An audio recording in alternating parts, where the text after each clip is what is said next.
Welcome, everybody, to our second webinar on the BC K4 Foundational English Language Arts Learning Progression.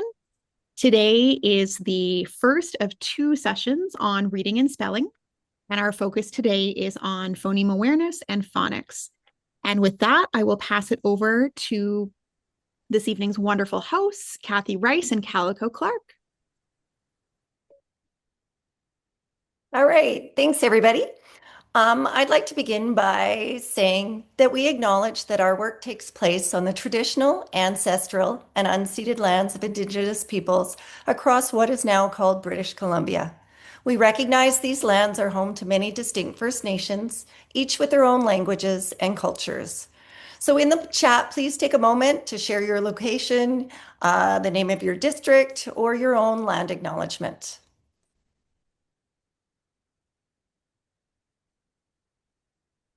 And so here's our plan for today's session. We'll do some introductions and have a little housekeeping item of a draw prize. We'll build a shared understanding of phonemic awareness and phonics. Then we'll connect it to evidence-informed instruction. We'll spend some time in a few breakout rooms tonight where we want to collect your feedback and your thoughts and ideas. And we will wrap up with a survey for a chance to win another prize. And I know Alicia and Una will send a follow-up link with a link to the recording and a list of the resources. So my name is Kathy Rice. I'm coming to you from the traditional territory of the Lheidli. I've been a teacher for more than 28 years, and I've had a whole bunch of experiences. Everything from a rural two-room school to I've worked in a number of high-need inner-city schools. And now I'm at the largest elementary school in Prince George with 545 kindergarten through grade 7 students. Most of my time has been as a first grade teacher, but for the last 8 years, I have been an ELL and learning assistance teacher who supports both students and teachers. And up next is my other co-host, Calico. Hi, I'm Calico, and I'm joining you from the traditional territory of the Tla'amin Nation. I've been fortunate enough to teach a range of grades across the province and overseas, and I currently work as the literacy coordinator for the Cathet School District. One of the best parts of my job is working alongside teachers, whether we're planning together or I get to jump into a classroom and teach with them or support in small groups. And sorry, I'm dealing with a cold here. Outside of my work, my world revolves around my family. I'm a proud mom of 2 kids and a very fluffy and fun golden doodle who keeps our life very busy. So I'm excited to announce that we have a winner from last week's session. And I hope I get the pronunciation right. Tanya Fuchineko, did I get that right? Yeah. So Dyslexia Canada, someone from the organization will be emailing you to get a mailing address so we can send out that book to you. And today we're going to be giving away a copy of Lindsay Kemney's book, Rock Your Literacy Block. So stay tuned to the end of the session to put your name in for that. So in this section, we're going to clarify some terminology and concepts around phonemic awareness and phonics in order to sort of build towards some shared understandings through this session.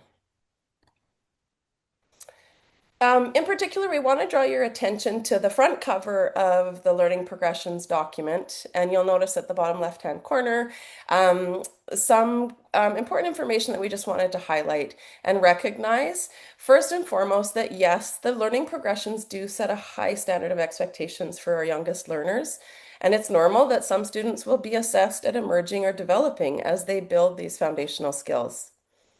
We also wanted to recognize the importance that these skills are not developed in isolation, but students can practice multiple skills at the same time. And also finally, but not finally, while decoding, fluency, and communication are essential, it's equally important that students find enjoyment in reading, writing, and exploring language, and this document supports that with most certainly. Okay, so phonemic awareness is the ability to focus on and manipulate individual sounds or phonemes in spoken words. And research shows us that letter sound knowledge paired with phonemic awareness are the two strongest predictors of early reading success. Phonics is the study of the relationship between letters and the sounds they represent. Phonics instruction builds on phonemic awareness and is crucial for decoding and encoding. And at this point, we want to just remind everybody that decoding or reading and encoding or writing can and should be taught together. So an important thing to highlight there. So there's research that supports this work. I'm sorry, through the National Reading Panel. There's a meta-analysis of thousands of studies that are finding strong evidence that teaching both phonemic awareness and phonics is critical for learning to read. And most recent research continues to support this work, including the work of Dr. Susan Brady. And we're going to put a link to the chat in there for some information that you can follow up with. So why is this necessary for readers? If we look at this image and I asked you what it was, you would tell me that it's a tree. And so this word, we can look at the phonemes in this word. This is a tricky one because it kind of starts with that tricky CH at the beginning, but we can isolate the T, R, and E into that word. And if we move into the process of decoding words, onto that next slide, I'm going to invite you to consider this sentence. Take a look. Have a think in the shoes of your earliest read if you teach in the primary grades. What do you need to be able to decode or read that sentence with fluency? What skills do you need? Let's take a look at that next sentence, please. What about this one? It's a little bit more complex. We've got some endings. We've got some vowel teams happening. And then this final sentence. I'll give you a minute to tackle this one. As you can see, as a reader, we need to, learning to read is a really complex process. And through effective phonics instruction, as it progresses from simple to complex, we can help our students to make connections between the phonemes and graphemes that we hear in words. So when we're looking at that last sentence, sorry, I'll just stick with that for a minute. When we look at that last sentence, it's important that by the time we're at that level of reading, that we need not spend our time only in decoding that word, because we also need to be thinking about making meaning. So building through that progression from simple to complex is very important. Thanks, Kathy. Phonics instruction isn't new though. And I know I've heard that with my colleagues. We've always been teaching phonics, right? But what might be new for many people is the way in which we can approach teaching phonics, whereby we might have incidentally taught the A sound, as in day and play, because that pattern came up frequently in a read aloud we did that day. We know that there are two critical aspects to effective phonics instruction, and we hear these terms a lot: explicit and systematic. So let's unpack this. What do these terms actually mean? I invite you to think of a time when you learned something new. Maybe it was mountain biking, making sourdough, knitting. It might not always be satisfying as a learner to jump in through exploration. We might be much more likely to continue to want to learn when the steps are broken down and modeled for us, when we're given specific feedback and safe opportunities for practice. The same thing happens for our students as they learn to read. While being immersed in rich literacy environments is important, kids don't lift words off the page by simply spending time with books. We don't have time in this session, but we're going to put a link to a short video from Anita Archer, and she highlights what explicit instruction is and why it's important. And we've just included some of those highlights on this slide for you, that it's direct and clear teaching. She talks a lot about the I do, we do, and what I like most when she speaks in this video is she says that the teacher says something, the students say something, teachers say something, students say something, that it's not a stand and deliver model, that there's deliberate and spaced practice, there's opportunities for immediate and corrective feedback, and that it's really critical for novice learners. So when we're starting out in something new, explicit instruction is very important. So what does systematic mean? It means we're planned with clarity, skills are taught on purpose, and we follow a clear roadmap for instruction. Our instruction builds from simple to complex. Our instruction is cumulative. New learning builds on what has already been taught, practice and review towards mastery. It's explicit. Nothing is left to chance or discovery. It's clear teaching with no guessing. Systematic phonics is a clearly defined, intentional sequence of phonics skills that are explicitly taught and continually revisited. So here you'll see 4 examples of what might be familiar to you, or maybe you've never not seen them before. But these are examples of different scope and sequences. 2 of them are Canadian. So we've got on the far left the Phonics Companion, SylAsense, Recipe for Reading, and many of you might be familiar with one on the far right, which is the scope and sequence from the UFly program. If you're in a building or in a district that's not yet jumped into the conversations around phonics instruction, and you don't yet have a settled scope and sequence, the learning progressions are a fantastic place to start with these conversations. So thanks, Calico. Now that we understand what phonemic awareness and phonics are, let's look at instruction that aligns with what the evidence and the progressions actually say. So phonemic awareness appears in the kindergarten and first grade section of the learning progressions because this is where the foundation for reading is built. Once students have that foundation, phonemic awareness is no longer taught and it becomes embedded within reading and spelling. That said, there are some students who will need continued support. So the progressions describe where phonemic awareness is explicitly taught, not where support must stop. Older struggling students will need print-connected support with blending and segmenting. So the progressions, the K-4 progressions document only focuses on 3 skills: identifying, blending, and segmenting. So right now there are a number of hot topics around phonological and phonemic awareness, and perhaps you've seen some recent articles and are wondering why the progressions only teach phonemic awareness in kindergarten and grade 1. Maybe you're wondering why students are working with phonemes and not those larger units of sound. And maybe you're wondering if you should teach phonemic awareness separately from phonics. So we're going to answer these questions over the next few slides. So these are common phonological awareness activities. However, all of these are not necessary for learning to read. Things like clapping words in a sentence, chopping or tapping out syllables, and onset and rhyme activities support oral language, but they don't build reading skills. Working with phonemes does. So individual sounds or phonemes are the foundation for reading and spelling, and we need to start our instruction here.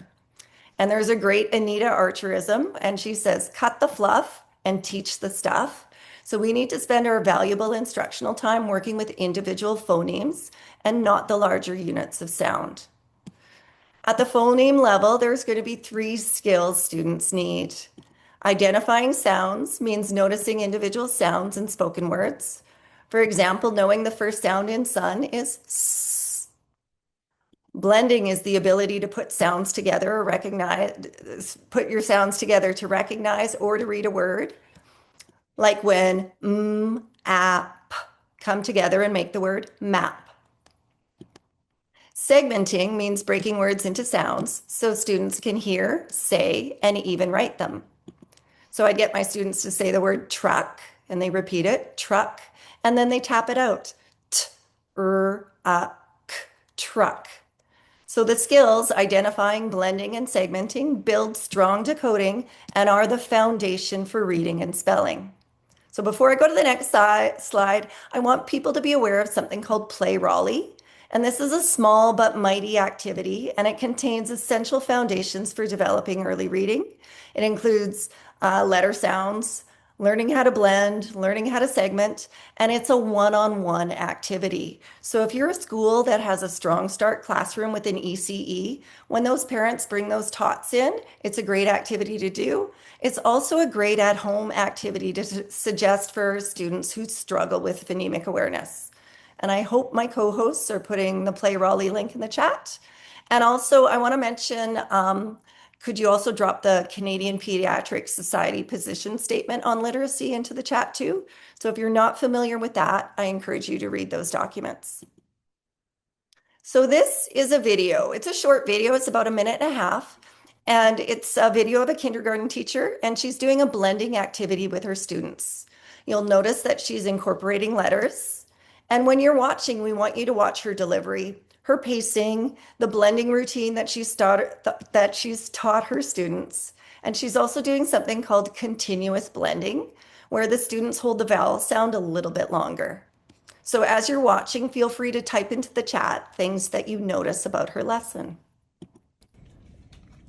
Sound. Sound. Lens. Awesome. Here's the next one. Sound. Sound. Lens.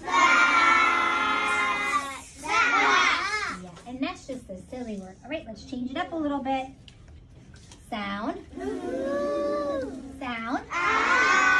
Lens. Yeah, you know it wasn't van, it was van. Good job. Here's your next one. Sound. Sound. Lens. Awesome job. All right, here we go. Changing it up a little bit. Sound. Sound. Be careful with the next one. Blend. Great job. All right, let's do a couple more. Sound.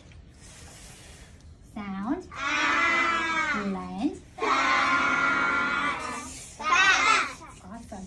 Here's your next one. Sound. Sound. Blend. One more. Oh, you're doing awesome. Sound. Sound. Lens. Give yourself a pat on the back. That was really good. So amazing what a kindergarten teacher can do. Her students were able to identify sounds. She was focused on blending. She was not doing activities with syllables or onset and rhyme. She was devoting her time to the skills that actually develop foundational reading skills. So up next, we're going to look at a really common program, and it's called Haggerty. And this is from the Blue Book of Haggerty, so it's the kindergarten curriculum.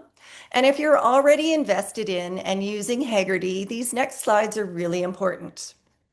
So the research says some of these skills don't matter. In the chat, I hope one of my co-hosts can drop the interview with Matt Burns, where he discusses what the research says. And according to Matt Burns, the National Reading Panel also said that there's a good effect when students are learning one skill at a time. 2 skills at a time is a good effect. 3 or more skills at a time has a small effect. So if you look at this Haggerty scope and sequence, it covers 10 skills in a single lesson. So remember, Anita Archer says, cut the fluff and teach the stuff. The ministries document, the K-4 ministries document, talks about blending and segmenting. So if you look closely at the Haggerty curriculum, it will take you 3 months before we actually get to blending and segmenting with 2 and 3 phonemes. And then it'll actually take you 5.5 months, so we're not even there yet, to getting to working with 4 and 5 phonemes. So basically, students don't have time to wait. And sometimes when we're using a program like this, we are unintentionally delaying the really good stuff when we cover those larger units of sounds. So if you're currently using Haggerty, we'd recommend skip all the other stuff and start with what we've kind of outlined here. Focus on blending, focus on segmenting. It will accelerate the growth of your students. And remember, our time is really limited, so we really need to focus on those high yield activities. And now this is the Yellow Book of Haggerty. I should have asked, maybe give me a thumbs up if people are familiar with Haggerty or using Haggerty in their schools, just to give us an idea of who's out there. See a few people. Okay, so even the Yellow Book, the primary curriculum, will take 2 months before it gets to working with 2 and 3 phonemes. And it'll take you 5 months before it gets to 4 and 5. So what we want to be really clear about is do not wait. Now, I'm going to be honest and say I was the teacher in 2019. I did the pre-order for an entire school and I said, we need to use this. And now I've said, please stop using this. We don't need to use it anymore. But if you're somebody that is really attached to that manual and you can't put it down, at least skip ahead and begin instruction with your blending and segmenting, and then do one more really important thing, and that is introduce letters, introduce graphemes with it. So this is my little reminder that there is no perfect program. We need to be aware of what the research says. Dr. Susan Brady tells us to teach sounds explicitly and not just through games and rhymes. She also tells us to pair the sound work with letter knowledge so kids connect sounds to print. While you're focusing on blending and segmenting, do one more thing, and that's add in handwriting or letter formation. This will solidify student knowledge and accelerate their learning. So this slide is meant to show us that we can take things off of our plate. Excuse me. There are actually practices we can get rid of. We want to make space for instructional routines that have the biggest impact on learning. So we're not asking you to do more. In fact, we're going to ask you to take some things away. So the first thing, we can stop focusing on phonological awareness activities that focus on rhyming, syllables, and onset and rhyme. We can also stop doing phonemic awareness as a standalone in the dark activity. We need to combine it with letters, just like that teacher in the video did. And we can stop separating phonemic awareness from phonics. So in that progressions document at the beginning of this presentation, Calico talked about the very first page. And the guiding information says these skills don't develop in isolation. Students can practice multiple skills at the same time. Combine your phonemic awareness, combine your phonics, bring in some handwriting, do it all together. So this ministry document and the Teachers with the Literacy Collaborative advocate for integrating phonemic awareness instruction, that's your blending and segmenting, with letters in all kindergarten and first grade classrooms. So we have one more video before we're going to head into a breakout room. And as you watch this video, pay attention to the instructional scaffolding. Pay attention to the delivery, the engagement. Even notice all the things that are going on or all the things that you see in the background. And as you're watching, we want you to type into the chat things that you notice. All right, let's do the next sound in bun. Kindergarten, say bun. Bun. Tap it. Ooh, what sound? What letter? U. U. Pull down straight, curve. Straight up and straight down. Say U. Yeah, it's beautiful handwriting. Everybody, you're going to do the last sound by yourself. Say bun. Bun. Tap it. Write it. Write that sound. What letter represents that sound?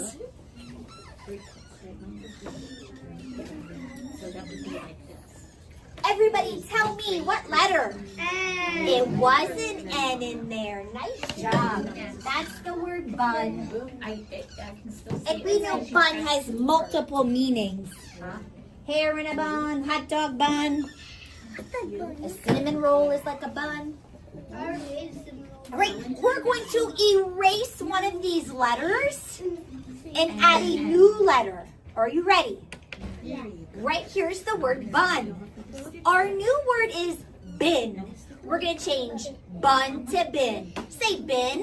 Bin. Look at your letters as you tap. Go ahead, erase the letter that needs to change. What letter are we erasing, everyone? U. What are we putting there? You're right, because I represents the if sound. What was that new word that we just wrote? Bin. Bin, yeah. We have lots of our fine motor activities in a bin. All right, now we're going to change bin to one of my favorite words. Say win. Win. All I do is win, win, win, no matter what. Yeah. All right, ready? Let's tap out that word win. Go ahead, make your change. What letter? Even if you're not sure what the Okay, so things I noticed in there, I noticed in the background embedded mnemonics. I could see that a kindergarten teacher had digraphs on her wall. She had speech sounds emphasized. She was doing something called word chaining.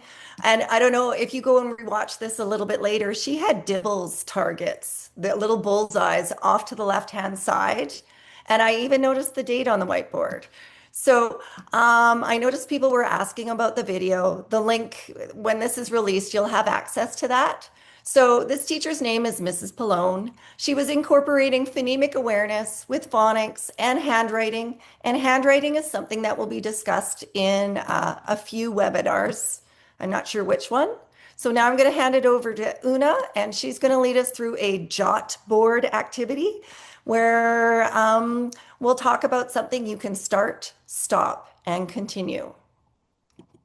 Well, thanks so much, Kathy, and thanks, Kathy and Calico, for leading us through this content so beautifully so far this afternoon. We would love to give you an opportunity to connect and to collaborate and to discuss in small groups. And we're going to give you a task. As Kathy mentioned, we will give you a link that we would ask for you to open. Now, I will be candid and say that we have used Google's Jamboard a lot and love it and miss it. And we are so sad that Jamboard has been sunset, has been retired. So we found what promises to be a new version called Jotboard. So we're just going to hope that Jotboard works as well as Jamboard. So I'm going to go ahead and put a link in the chat and hope that it is openable. And when you are in your breakout rooms, if you are in breakout room 3, you will navigate over to the slide that has your group. So you can see on the slide there is group 1. That would be for the first group. And together with the people in your breakout room, we'd love you to take some time, discuss some of your reflections around phonemic awareness, and then edit those little sticky notes of pieces or elements that you would consider stopping, starting, and continuing. Okay. Thanks for being flexible, everybody. We're going to talk a little bit about phonics now. So Reading Rockets describes phonics as instruction that teaches the relationship between letters of a written language and the sounds of spoken language. To read, children need to understand the alphabetic principle, the idea that letters represent the sounds of spoken language. Phonics instruction, we know, moves from simple to complex. And we also are aware that encoding is a crucial step in learning to spell. Strong encoding skills with phonemic segmentation lead to improved spelling and reading abilities. We're going to put some links there for you in the chat. Great. So whatever program you might be using, and if you aren't using a program, maybe it's worth considering these elements, but a phonics lesson will generally include these parts. They might be in a slightly different order depending on the resource that you're using. A few things that are worth highlighting though. First, you'll notice that phonemic awareness is part of your phonics instruction, not separate from it. And I think Kathy spoke to that in her previous slides. Second, it's critical to recognize the importance of direct instruction or a teaching point. And finally, you will always see the reciprocal nature between decoding and spelling as part of a good, effective phonics lesson. Okay, let's jump into some fun stuff here. When we look, if you aren't linguistically inclined, or if you're not learning bits and pieces like many of us through the bombardment on Instagram Reels and Facebook and whatnot, we may still be thinking of this rhetoric that English is like a crazy language, that it's completely irregular. And How would we know or be paying attention to the significance of vowels or syllables? But we can look at spelling choices that our kiddos have to make. That one sound, in this example, it is OY, is spelled in 2 different ways. And we can help our kids to understand that generally, when we see the OI graphic or grapheme in the middle of a single syllable word, such as soil, voice, or spoil, we notice it's in the middle. When we see the OY grapheme making the OI sound, it's usually or typically at the end of a word, like in joy, toy, and decoy. This is why having a solid scope and sequence is critical.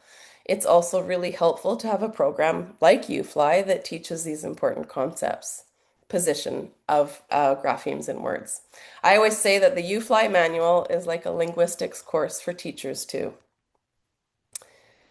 Building off of that, let's take a look at this for a minute. There's lots happening on this slide. But we know that encoding and decoding are intertwined. We know that a sound can have many spellings. Look at that E sound, the long vowel. E-E, E-A, Y, E-Y. When kids are spelling, they need to select the correct grapheme. We also know that a spelling represents many sounds. If we read this sentence, she eats bread and steak. That vowel team EA makes 3 different sounds. We've got E, we've got and we have A. So when children or students are reading, they need to recognize where do they put that. So 26 letters, 44 sounds, and 200 or more ways to spell words. This is the critical piece why following a scope and sequence is critical. And if we dive into the next slide, we can recognize that this latest document supports that instruction. And it reminds us and guides us that phonics instruction does not stop in grade 1, and that we need to continue to teach phonics into grade 2 and 3, and quite possibly higher for many students who have some gaps in their learning, or if they weren't taught those critical phonics skills in the first place. So we invite you to consider always taking some things off your plate or thinking about how you might do things differently to meet the needs of your students. Rather than focusing on letter names before sounds, we can teach that they're both important and teach them together. While we don't have time in this session, we know that there are better ways to teach high-frequency words, or what we would often call sight words. In fact, many high-frequency words are at least partially decodable, and as such, we don't need to memorize them as whole words. We can, in fact, teach the phoneme-grapheme correspondence within those high-frequency words. If you find that you're struggling to find time in the day, you might consider letting go of leveled or predictable texts. Replace them with decodable books or passages, where students have the opportunity to apply the skills that they're learning into connected text. There's no guessing required. Finally, we would encourage you to to ensure that the literacy games or activities that you do with your students are connected to a skill that they've already been taught. This way, they're practicing with accuracy. And the ministry document, and all of us here at the Literacy Collaborative advocate for following a phonics progression that builds decoding and spelling in all kindergarten classrooms, or in all classrooms from kindergarten to grade 3. All right, just to wrap things up, we've given you lots of things to think about. Some things might be familiar to you. Maybe you've got some new ideas. But as we close out this session, we would just invite you to reflect on this notion that while instructional change can feel uncomfortable, we recognize that sitting with discomfort is how we, as educators, can ensure that our students don't have to. And here we go. So we want to always looking for improvement, and we would seek your feedback from today's session. Alicia and Una have created a survey, and it would only take a couple minutes to fill out. If you've done it last week, you'd be familiar with it. As a thank you for completing the survey, we would also enter your name into a draw that will be announced, at next week's webinar for the Rock Your Literacy Block book by Lindsay Kemney. And I think you'll find the link in the chat. So our next session, same time next week, February 11th, we'll be diving into morphology and spelling, and my colleague Mark Garofals and myself will be hosting that session. If you happen to be in the North Vancouver area on February 10th, Alicia will be visiting our beautiful province. And should you like to join that workshop, it would be in person from 6:30 till 8:30.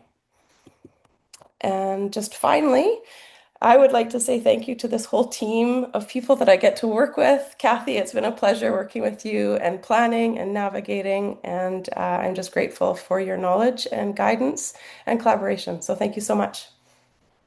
And I just want to say thank you to Dyslexia Canada for bringing us together, because people might not know this, but I didn't know Calico before. She's in Powell River and I'm in Prince George, and it's bringing like-minded people together. So any other like-minded people out in the audience that want to get together, we are more than willing to come together and learn and work together and share, and the more the merrier. So thanks everybody for coming.